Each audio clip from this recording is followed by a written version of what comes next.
দীর্ঘ 23 বছরের অপেক্ষার উপেক্ষা, অবহেলা আর অবজ্ঞার দাঁত ভাঙা জবাব বাংলাদেশ দিয়েছে অস্ট্রেলিয়াকে।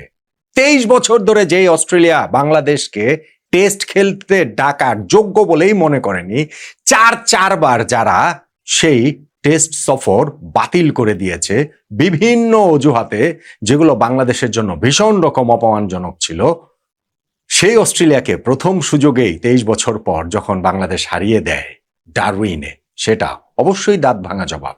এবার কি মুখ ভাঙা জবাবটা দিতে পারবে কিনা ম্যাকাইতে? প্রথম টেস্টের পর দ্বিতীয় টেস্টও আসলে জিততে পারবে কিনা? দাঁত ভাঙা জবাবই যথেষ্ট, কিন্তু মুখ ভাঙা জবাব দেওয়াটাও কতটা কর্তব্যের জায়গায় বাংলাদেশের রয়েছে এবং সেই সম্ভাবনা কতটুকু, সব মিলে একটু আলোচনা করতে চাই। তাই বলে ডারউইন থেকে ম্যাকাই প্রথম টেস্টের ভেন্যু থেকে দ্বিতীয় টেস্টের ভেন্যুতে যেতে বাংলাদেশের ক্রিকেট দলের যে 13-14 ঘন্টা সময় লাগলো, বাংলাদেশ টিম যে এইখানে লাগেজ মিসিং হয়ে গেল, বাংলাদেশ টিমকে যে এইখানটা থেকে গিয়ে ওই চার্টার্ড ফ্লাইটে না নিয়ে অন্যান্য যাত্রীদের সঙ্গে নিল, এইটা কি প্রথম টেস্টে অস্ট্রেলিয়া হেরে যাবার কারণেই করেছে কিনা, সবগুলো নিয়ে একটু আলোচনা করতে চাই। দেখুন, গত 15 বছরের একটা হিসাব দেখুন, মানে অস্ট্রেলিয়ায় টেস্ট জয়টা দ্য লাস্ট ফ্রন্টিয়ার জয়ের মতো কেন আসলে বলা হয়। গত 15 বছরে সেইখানে পাকিস্তান 8টা টেস্ট খেলেছে, একটাও জিততে পারেনি। অবশ্য তারা 1995 সাল থেকে 17 টেস্টে টানা হেরেছে, তো সেটারে বাদ দিলেন। শ্রীলঙ্কা 5টা টেস্ট খেলেছে, একটাও জিততে পারেনি। অবশ্য শ্রীলঙ্কা তাদের ক্রিকেট ইতিহাসে 15 টেস্টের একটাও খেলতে পারেনি, সেটারও বাদ দিলেন। ওয়েস্ট ইন্ডিজ 7টা টেস্ট গত 15 বছর খেলে একটা মাত্র জিতেছে, সামার জোসেফের সে অবিশ্বাস্য অবিস্মরণীয় বোলিংয়ে। নিউজিল্যান্ড 8টা টেস্ট খেলে একটা মাত্র জিতেছে 2011 সালে। ইংল্যান্ড 20টা টেস্ট ম্যাচ খেলে তারা একটা মাত্র টেস্ট সেইখানটাতে জিতেছে। তো বাংলাদেশের যে গত 15 বছরের যদি রেকর্ড ধরেন, এক টেস্ট খেলে একটাই বাংলাদেশ জিতে গিয়েছে। এই রেকর্ডের কাছাকাছি শুধুমাত্র সাউথ আফ্রিকা এবং ভারত আসতে পারে। সাউথ আফ্রিকা অস্ট্রেলিয়ার মাটিতে গত 15 বছরে 9টা টেস্ট খেলে 3টা জিতেছে, আর ভারত 21টা টেস্ট খেলে 5টা ম্যাচ জিতেছে। এখন একটা টেস্টকে বিচ্ছিন্নভাবে নেয়ার কি কোনো উপায় আছে? বিচ্ছিন্নভাবে একটা দেখলাম, এটা করলাম যে না ঠিক আছে, এটা সেটা উপায় নেই, সেটা আমি আন্ডারস্ট্যান্ডেবল, এটা বোঝা যায়। কিন্তু স্টিল বাংলাদেশ অস্ট্রেলিয়ায় গিয়ে এটা শুধুমাত্র একটা টেস্ট ম্যাচ জেতেনি, এটা শুধুমাত্র ক্রিকেট ইতিহাস নার্চার করে দেয়নি, এটা শুধু ক্রিকেট হিস্ট্রির one of the greatest ever upset তারা ঘটায়নি। বাংলাদেশ আসলে অনেক কিছুর জবাবও দিয়েছে। আর আমি এই আপসেট শব্দটা নিয়ে সবাই এত আপসেট কেন, আমি সেটাই বুঝছি না। সবাই মানে কি, অনেকেই, আমি অনেক জায়গাতেই আলোচনাটা দেখছি যে না বাংলাদেশ যে জিতেছে সেটা অঘটন না। ভাই, অঘটন শব্দটা তো অপমানজনক না। এটা বাংলাদেশের কীর্তিকে খাটো করে দেখার কিছু নাই, এটা বাংলাদেশের অর্জনকে ম্লান করে দেখার কিছু নাই, বরং আমি মনে করি বাংলাদেশের অর্জনটা তাতে আরো বেশি বেড়ে যায়। অঘটন কিন্তু জিনিসটা এরকম না, আমি বলতে শুনছিলাম যে না টেস্ট ম্যাচে অঘটন ঘটে, ভাই ঘটে না, ঘটবে না কেন রে ভাই? অঘটন জিনিসটা হচ্ছে কি, আপনি খেলা শুরু হওয়ার আগে যেই রেজাল্টটা যত অপ্রত্যাশিত, সেই রেজাল্টটা যদি হয়ে যায় ম্যাচে, সেই ক্ষেত্রে সেটা তত বড় অঘটন। এখন বাংলাদেশ 11টা সেশন জিতেছে বলে সেটা অঘটন হবে না, এটা কেমন কথা? বাংলাদেশ ভালো খেলে জিতেছে বলে অঘটন হবে না, সেটা কেমন কথা? কেন অঘটন শব্দটাকে নেগেটিভলি এইভাবে আসলে পোর্ট্রে করা হচ্ছে, আমার এটা আসলে কোনো আইডিয়াই নাই। তাহলে তো ভাই খেলাধুলার এই অভিধানে অঘটন, আপসেট এই শব্দটাই আসলে থাকার কথা না, থাকতোই না। কেননা ভাই এটা তো যেই দল ভালো খেলবে তারাই জিতবে। টু সাম এক্সটেন্ট কোথাও না কোথাও কোনো একটা দলকে বেটার খেলতে হয় বলেই তারা জেতে, এবং ক্রিকেটের মতো স্ট্যাট ড্রিভেন খেলাতে সেটা আরো সত্যি। ফলে বাংলাদেশের এই জয়টা আমাদের ক্রিকেট মানে টেস্ট ক্রিকেটের 150 বছরের ইতিহাসের one of the greatest ever upset. এইটাকে মেনে নিতে সমস্যাটা কোথায়, বা এটা মানলে বাংলাদেশ ক্রিকেটের অর্জনটা খাটো হচ্ছে কিভাবে, এইটা আমার কাছে মনে হয় আসলে একটুখানি, আমি আমাদের বোঝারও হয়তো বা ভুল, একটু আমার কাছে মনে হয় হীনমন্যতা থেকেও আমরা করি কিনা, এটাকে একটু ইনফেরিয়রিটি কমপ্লেক্স থেকে আমরা করি কিনা। একটা জায়গায় মুখস্থ জায়গা থেকে করি যে এইটা আমাদের শেখানো হয়েছে, আর আরেকটা হচ্ছে ওই যে ইনফেরিয়রিটি কমপ্লেক্স থেকে আমরা আসলে এই জিনিসটা করি কিনা। এবং সেই কমপ্লেক্সের জায়গাটায় আমার কাছে মনে হয় যে অস্ট্রেলিয়া বাংলাদেশের এই যে ট্যুরের যে শিডিউলিং এর যে ব্যাপারটা রয়েছে, ডারউইন থেকে আমরা ম্যাকাইতে সেকেন্ড টেস্টের ভেন্যুতে যাব, ওইখানটাতে আমাদের হচ্ছে গিয়ে ওইখানে ফ্লাইটের ওইখানে ওই অন্যান্য যাত্রীদের সঙ্গে যেতে হয়েছে। অস্ট্রেলিয়া এইখানে তারা হচ্ছে গিয়ে একেবারে চার্টার্ড ফ্লাইট করে গিয়েছে। এগুলো তো ভাই আগে থেকে ঠিক করা, এই ফ্লাইট শিডিউল গুলো আগে থেকেই ঠিক করা, ট্যুর শিডিউল আগে থেকেই ঠিক করা, Bangladesh cricket board Australia cricket board মিলে ঠিক করেছে। তখন প্রতিবাদ জানানো দরকার ছিল, হ্যাঁ ঠিক আছে অস্ট্রেলিয়া চার্টার্ড ফ্লাইটে যাবে, আমাদেরও চার্টার্ড ফ্লাইট দিতে হবে। বাংলাদেশ কি সেই প্রতিবাদ জানানোর অবস্থায় ছিল? বাংলাদেশ কি সেই পয়েন্ট মেক করার অবস্থায় ছিল? ঠিক আছে, এটা ফেয়ার হয় না, আমি মেনে নিলাম, কিন্তু অস্ট্রেলিয়া মানে আমরা এমন ভাবে জিনিসটা পোর্ট্রে করছি যে বাংলাদেশের জন্য চার্টার ফ্লাইট রেডি ছিল, তবে বাংলাদেশ যেহেতু প্রথম টেস্ট জিতে গেছে, ফলে বাংলাদেশকে বেকায়দায় ফেলার জন্য অস্ট্রেলিয়ানরা আমাদেরকে চার্টার ফ্লাইট ক্যান্সেল করে এখন ওই লোকাল ফ্লাইটে যাত্রীদের সঙ্গে দিয়ে দিচ্ছে। আমাদের লাগেজ, প্লেয়ারদের লাগেজগুলো ইচ্ছা করে সেখানটাতে আসছে না। কামন, এই ইনফিরিয়রিটি কমপ্লেক্সের ভোগার থেকে বোধহয় বাংলাদেশ এখন আরো উপরে উঠে গেছে। সেইটার একটা বড় প্রমাণ আমার কাছে মনে হয় আমাদের টেস্ট জয়ের মুহূর্তটা। আপনি খেয়াল করে দেখেন, যখন বাংলাদেশ ওই যে টেস্ট ম্যাচটা জিতলো, মমিনুল হক যখন তার কাঠটা বাউন্ডারির ওপরে চলে গেল, উল্লাসটা কোথায় দেখেছেন? মানে আমাদের ড্রেসিং রুমে সবাই কি ছুটে বেরিয়ে মাঠে চলে গেছেন দুই ব্যাটসম্যান অপরাজিত সাদমান এবং মমিনুলের দিকে। আমাদের পুরো টিম কি ওরকম করে হচ্ছে যে জার্সি খুলে ঘোরাচ্ছেন, ওকে পাগলের মতো হাক করছেন, এরকম কি ঘটনা ঘটেছে? আপনি মমিনুলকে দেখলে মনে হবে যে অ্যাজ ইফ নাথিং হ্যাপেন, যে একটা শর্টে তিনি মাত্র খেলেছে, না ঠিক আছে একটা টেস্ট ম্যাচ ছিল। বাংলাদেশ টিমের রিয়াকশনটা এরকম ছিল, কেননা বাংলাদেশ এই জয়টা একটা বিগ স্টেটমেন্ট।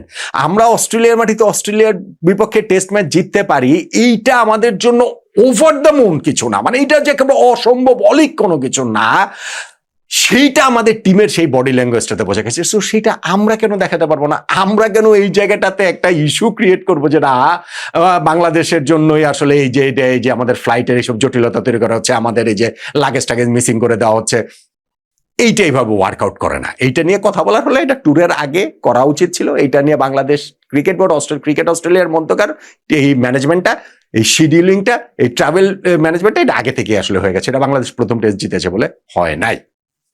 এখন আসেন যে বাংলাদেশ আসলে প্রথম টেস্ট জিতে যেইটা আমি বলছিলাম যে অস্ট্রেলিয়ার দাঁত ভাঙা জবাব, সেইটা আসলে কিভাবে, চারটা ট্যুরের কথা বলছিলাম। দেখেন, বাংলাদেশ 2003 সালে অস্ট্রেলিয়াতে টেস্ট করতে গিয়েছিল প্রথমবার, এবং এর আগ পর্যন্ত শেষবার ছিল 2008 সালে বাংলাদেশের অস্ট্রেলিয়ায় টেস্ট খেলতে যাওয়ার ট্যুর ছিল। সেই ট্যুরটা কেন ক্যান্সেল হয়েছে জানেন? সেই টেস্ট অস্ট্রেলিয়া কেন খেলেন নাই জানেন? তারা খেলে নাই কারণ ক্রিকেট অস্ট্রেলিয়া অফিসিয়ালি বিবৃতি দিয়ে জানিয়েছে যে ওই সময় যে অলিম্পিক গেমসটা শুরু হবে এটা তাদের মাথায় ছিল না। আর অলিম্পিক যেহেতু একটা বিগ ইভেন্ট, ওইখানে যেহেতু আরো অনেক কিছু জড়িত আছে, ফলে তারা বাংলাদেশের এই যে মানে টেস্ট সিরিজটা হোস্ট করতে তারা রাজি না। ভাই, 2008 সালের বেইজিং অলিম্পিকটা হবে ওই 2008 সালের 8 নাম্বার মাস আগস্টের 8 তারিখ রাত 8টার সময়। এইটা বেইজিং তারা পোর্ট্রে করছে কতদিন ধরে প্রচারণা চালাচ্ছে। ইনফ্যাক্ট বেইজিং এ যে অলিম্পিকটা হবে 2008 সালের আগস্টে, সেইটা ঠিক হয়েছে 2001 সালে।